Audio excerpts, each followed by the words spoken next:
ചക്കക്കുരു കൊണ്ട് ഈസി ആയിട്ട് ഉണ്ടാക്കാൻ പറ്റുന്ന ഒരു റെസിപ്പിയാണ് ഇന്നത്തെ വീഡിയോ. ഇത് അടയൊക്കെ പോലെ ഉണ്ടാക്കുന്നതാണ്. എന്നാൽ ഇതിന് പ്രത്യേകിച്ച് സ്റ്റഫ് ഒന്നും ഉണ്ടാക്കണ്ട. അതുപോലെ കുഴക്കാനോ പരത്താനോ ഉള്ള പണിയൊന്നും ഇതിനില്ല. പിന്നെ നല്ല സോഫ്റ്റ് ആണ്. വാലിട്ട് അലിഞ്ഞു പോകുന്ന ആ ഒരു പുഡിങ്ങിനൊക്കെ പോലത്തെ കൺസിസ്റ്റൻസിയാണ് ഇത് ഉണ്ടാക്കി കഴിയുമ്പോൾ ഉണ്ടാവുക. പിന്നെ ഇത് ചക്കക്കുരു വെച്ചിട്ടാണ് ഉണ്ടാക്കിയത് എന്ന് കഴിക്കുമ്പോൾ മനസ്സിലാവുന്നില്ല. വലിയ ടാസ്ക് ഒന്നുമില്ല, പെട്ടെന്ന് റെഡിയാക്കാൻ പറ്റുന്ന ഡിഷാണ്. അതിനുവേണ്ടി ആദ്യം ചക്കക്കുരു കുക്ക് ചെയ്യണം. ഞാനിവിടെ സ്റ്റീം ചെയ്തിട്ടാണ് എടുത്തിരിക്കുന്നത്. വെള്ളത്തിലിട്ടിട്ടാണെങ്കിലും വേവിച്ചെടുക്കാം. ചക്കക്കുരു ഇതുപോലെ സ്റ്റീം ചെയ്ത് റെഫ്രിജറേറ്ററിൽ വെച്ചിരുന്നാൽ ഇതുപോലെ കുറേ റെസിപ്പീസ് ഉണ്ടാക്കാൻ പറ്റും. അതിൻ്റെയൊക്കെ ലിങ്ക് ഞാൻ ഡിസ്ക്രിപ്ഷനിൽ അല്ലെങ്കിൽ കമൻറ്റ് ബോക്സിൽ ജസ്റ്റ് ഒന്ന് കൊടുത്തേക്കാം, കണ്ടു നോക്കിയാൽ മതി. ഈ ചക്കക്കുരു മിക്സിയിലിട്ട് അരച്ചെടുക്കണം. അതിന് വേണ്ടിയിട്ടാണ് ഇങ്ങനെ കട്ട് ചെയ്യുന്നത്.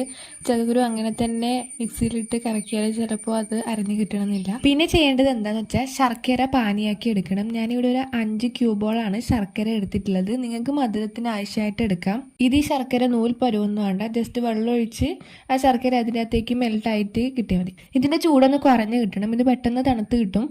അതിനുശേഷം നമുക്ക് ജാറിലേക്ക് ഓരോ സാധനങ്ങളായി ചേർത്ത് കൊടുക്കാം. ആദ്യം ചേർത്ത് കൊടുത്തത് ഒരു ബൗളിൽ നമ്മൾ കട്ട് ചെയ്ത് വെച്ച ചക്കക്കുരു ആണ്. പിന്നെ അതിലേക്ക് ചേർക്കാനുള്ളത് സെയിം അളവിലാണ് ഞാൻ തേങ്ങ ചിരകിയതെടുത്തത്. അതും കൂടെ മിക്സിയുടെ ജാറിലേക്ക് ചേർത്ത് കൊടുക്കാം. ചക്കക്കുരു മാത്രം യൂസ് ചെയ്ത് ഉണ്ടാക്കിയാൽ ശരിയാവില്ല. പിന്നെ ഞാൻ അതിലേക്ക് ചേർക്കുന്നത് ഗോതമ്പ് പൊടിയാണ്. അതും ഈ സെയിം അളവിൽ തന്നെയാണ് ചേർത്ത് കൊടുക്കുന്നത്. അപ്പോഴേക്ക് ശർക്കര പാനിയൊക്കെ തണുത്തിട്ടുണ്ട്. ആ ശർക്കര പാനിയും ഇതിലേക്ക് ഒഴിച്ച് ഇതെല്ലാം കൂടെ നന്നായി അരച്ചെടുക്കാം. ശർക്കര പാനി കുറേശ്ശെയായിട്ട് ചേർത്ത് കൊടുത്താൽ മതി. ഇഡ്ഡലി മാവിൻ്റെനേക്കാട്ടിലും കുറച്ചും കൂടി ലൂസാകുന്ന ഒരു കൺസിസ്റ്റൻസിയിലാണ് ഇത് എല്ലാം കൂടി അരച്ചെടുക്കേണ്ടത്. പിന്നെ ഞാൻ അതിലേക്ക് ഏലക്കാപ്പൊടി ചേർത്ത് കൊടുത്തു.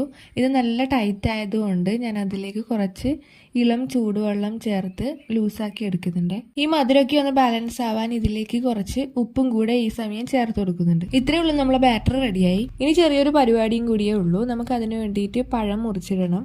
ഇത് ചക്കക്കുരു വേവിച്ചിട്ടുണ്ടെങ്കിൽ പെട്ടെന്ന് റെഡിയാക്കാൻ പറ്റുന്നൊരു പലഹാരമാണ്. ഇതുപോലുള്ള സ്റ്റീലിന്റെ പ്ലേറ്റ് ആണ് ഈ ഒരു റെസിപ്പി തയ്യാറാക്കാൻ നല്ലത്. അതുകൊണ്ട് ഞാൻ ഇങ്ങനെ ഒരു പ്ലേറ്റ് എടുത്ത് അതിലേക്ക് നെയ്യ് തടവി അതൊന്ന് ഗ്രീസ് ചെയ്ത് വെക്കുന്നുണ്ട്. നല്ല പാകത്തിന് പഴുത്ത നേന്ത്രപ്പഴമാണ് ഞാനിവിടെ വട്ടത്തിൽ മുറിച്ച് വെച്ചിരിക്കുന്നത്. അത് ഇവിടെ ഈ പ്ലേറ്റിൽ ഇതുപോലെ നിരത്തി വെക്കണം. ഈ ഒരു പ്ലേറ്റിന്റെ 1/4 ഭാഗം വരെ നമുക്ക് നേരത്തെ ഉണ്ടാക്കിയ മാവ് ചേർത്ത് കൊടുക്കാം. ചെറുതായി മുറിച്ചെടുത്ത പഴം ഈ ബാറ്ററിൽ ഒരു ബൈറ്റിനായിട്ട് ചേർത്ത് കൊടുക്കാം. അല്ലെങ്കിൽ ചെറുതായി മുറിച്ച പഴം ഒന്ന് നെയ്യിൽ വാട്ടിയെടുത്തിട്ടും ഈ ഒരു ബാറ്ററിൽ ബൈറ്റിനായിട്ട് ചേർത്ത് കൊടുക്കാവുന്നതാണ്. ഇത് ഇഡ്ഡലി പാത്രത്തിൽ തട്ടിൽ വെച്ച് സ്റ്റീം ചെയ്തിട്ടാണ് റെഡിയാക്കേണ്ടത്. അതുകൊണ്ട് തന്നെ ഇങ്ങനെ ഒരു പ്ലേറ്റിൽ 1/4 ഭാഗം അതിൽ കൂടുതൽ കട്ടിയിൽ മാവ് ഒഴിച്ച് കഴിഞ്ഞാൽ, ഇതിൽ ഹൈറ്റുള്ള പാത്രത്തിൽ വെച്ച് കട്ടിയിൽ മാവ് ഒഴിച്ച് കഴിഞ്ഞാൽ ഇത് കുക്കാവാൻ ചാൻസ് കുറവാണ്. അതുകൊണ്ട് മാക്സിമം ഇത്തരമുള്ള പ്ലേറ്റിൽ ഇത്ര കട്ടിക്ക് മാത്രം മാവ് ഒഴിച്ചിട്ട് ചെയ്തെടുക്കാൻ ശ്രദ്ധിക്കണം. 20 മിനിറ്റ് മുതൽ അരമണിക്കൂർ വരെയൊക്കെ ഇതിന് കുക്കിംഗ് ടൈം ഉണ്ട്. നിങ്ങൾ ഒഴിച്ച മാവിൻ്റെ കട്ടിക്കും അത് അതിൻ്റെ സ്റ്റീമറിൻ്റെ പ്രഷറിനൊക്കെ അനുസരിച്ചിട്ടിരിക്കും. അപ്പോൾ ഇത് വെന്തിനെ നോക്കാൻ ടൂത്ത് പിക്ക് കൊണ്ട് കുത്തി നോക്കിയാലൊന്നും മനസ്സിലാവില്ല. ഇതേപോലെ ഇങ്ങനെ കുഴി രൂപപ്പെട്ടിട്ടുണ്ടാകും, ഇങ്ങനെ എയർ ഹോൾസ് വന്നിട്ടുണ്ടാകും. അപ്പോൾ ഇത് നമുക്ക് സ്റ്റീമറിൽ നിന്ന് വാങ്ങി പുറത്ത് വെക്കാം.